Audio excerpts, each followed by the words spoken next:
Pratade alldeles nyss med Thomas Andersson som har förstått efter många år att han är en högkänslig person och försökt inrätta sitt liv efter det.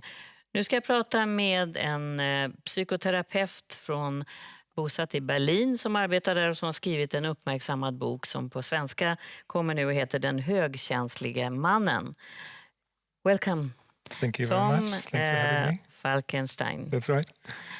You are a psychotherapist. Yes, that's right. Yes. And you have written this book because you found out that there's a need for a book like this.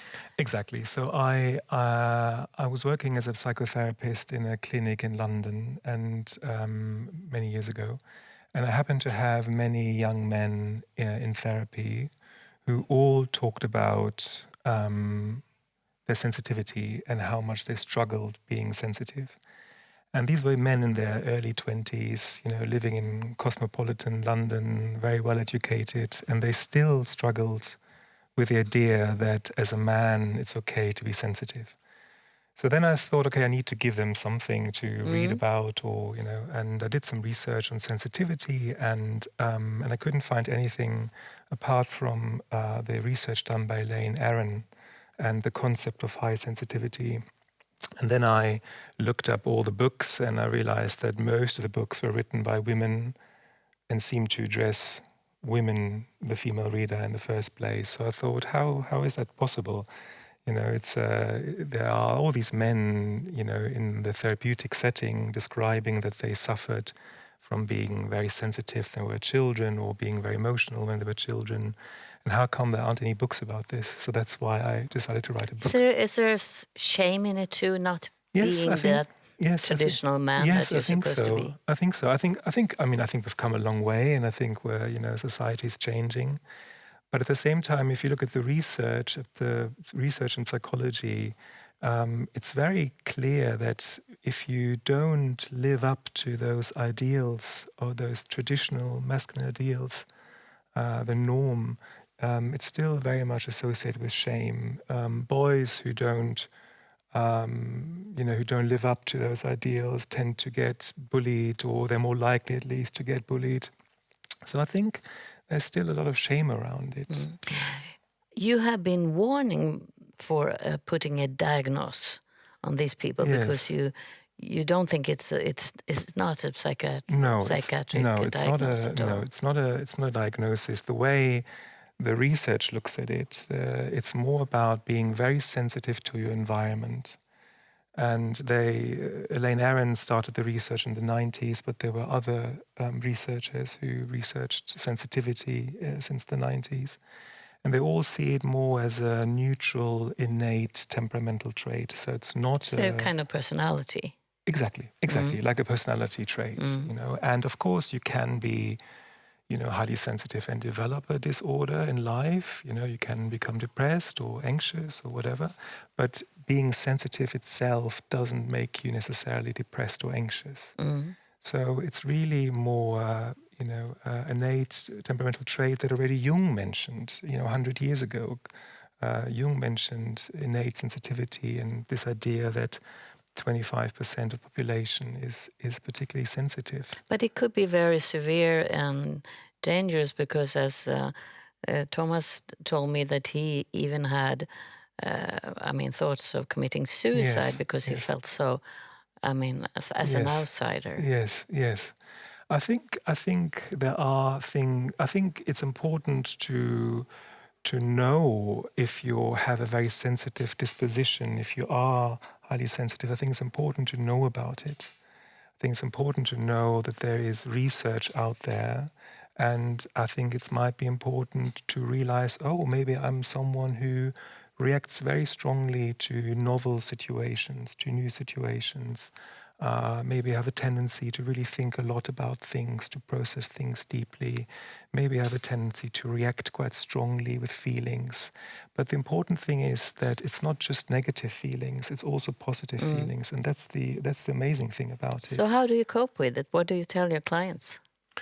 So I think, first of all, when someone comes to me and often they say, I've read about it and, maybe I'm highly sensitive, what do you think? And then we look at those, criteria. There are 4 criteria that you should have in order to be highly sensitive, the DOES criteria. And then it's about really, first of all, we have a look, do you have those criteria? And then I think the most important thing is, to make sure that you get a bit of downtime, that you know about the research, first of all, that this exists, and then to think about, okay, is there something I need to change maybe about my lifestyle? I don't want people to use it as an excuse, because I think sometimes, life is difficult and you have to, face difficult situations. But I think if you know from yourself, I'm very reactive to my environment, it might help you to understand yourself better. So what is good for a person that are highly sensitive? So I think, for example, it's really important to have enough downtime. So I think to have enough time on your own with very little stimulation. Because not all of them, but most highly sensitive people are also introverted. So they quite like, they find being with people quite exhausting. So it's important, for them in particular, to have time on their own.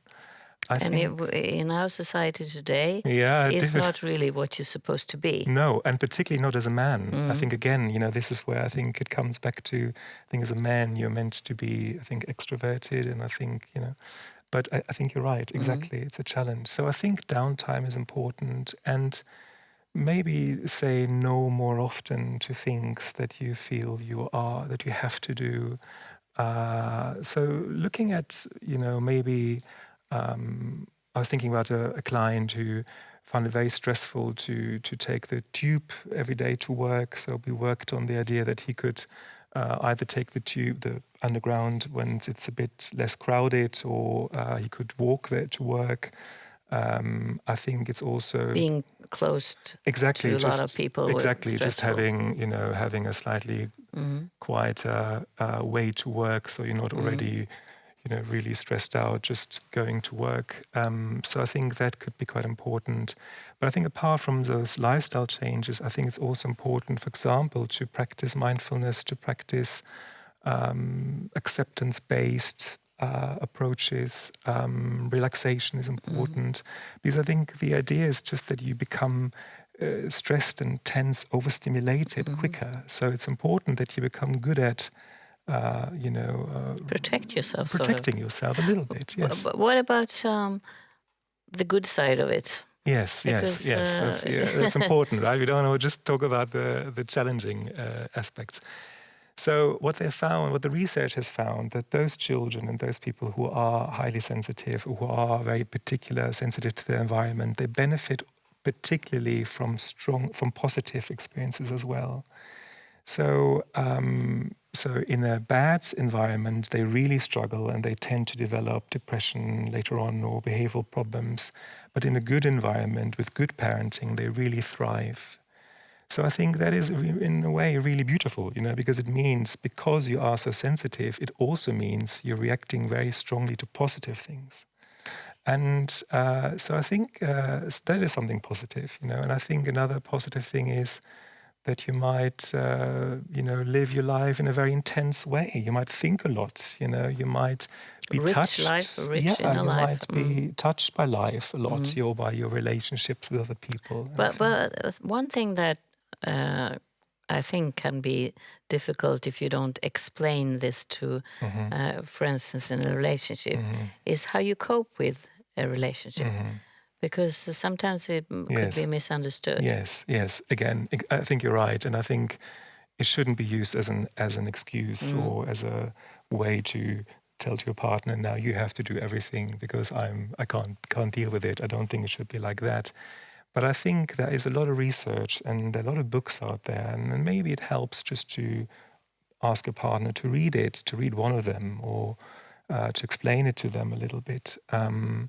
I have to be alone, but it has nothing to do with you. Exactly. It has nothing to do with you. I just feel, very overstimulated, overaroused. I need some time on my own. And then when I'm feeling a bit calmer, I'm also a better partner. I can then listen again properly, or be there for you emotionally. So I think it's about communication in a relationship. Among my staff, a lot of them recognized all these tests, Yes. things that you're going to go through. We have a little bit of everything in us, isn't it? Yes. But what is, if you really are a highly Mm-hmm. sensitive person, what kind of different personality do you have?